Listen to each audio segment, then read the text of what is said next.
باب 7. هامان دار زنیدی. بزین پادشاه و هامان بشویدی شهبان و استر مهمانی. دومی شام بود. وقتی اوشان شراب خوردندی بید، پادشاه استر و ورسه شهبان و استر چی خیی که طرفدم؟ تی خواهش چیسه؟ تا نصف ام مملکت طرفدم. استر گفته پادشاه اگر مرا محبت بکنید و شمر خوشایند ببه، التماس کنم اکی می جان و می قوم جان جه بگذری، چرا که من و می قوم بفرخته ببستیم تا کشته و نابود ببیم.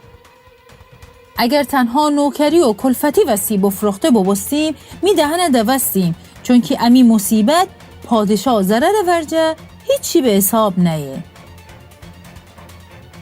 خشایارشا شهبانوی و ورسه اون کیسه و کوی ایسه که جرأت بکده تا اکها را بکنه.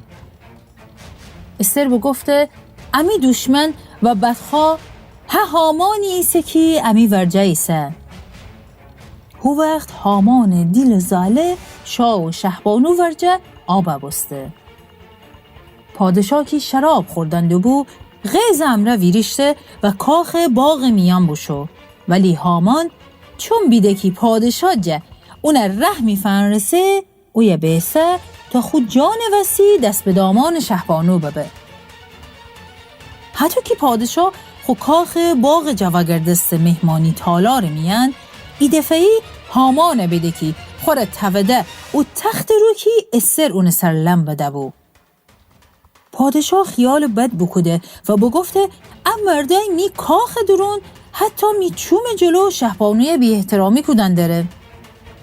حتی که پادشاه نگفتند بو، هامان سرمچه بپوشنه ایدی بزین هربونا ایتجه پادشاه خاجیان گفته ایت دار که ان بلندی 23 متر ایسه هامان خانه میان آماده.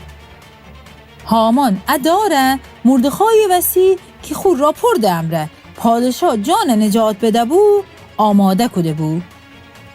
پادشاه بفرمسته هامان هود دار جور ببری. پس هامان هود دار سر که اونه مردخای اعدام وسی آماده کده بو دار بزیدی. هوتوی بو که پادشاه غیزم بخفته.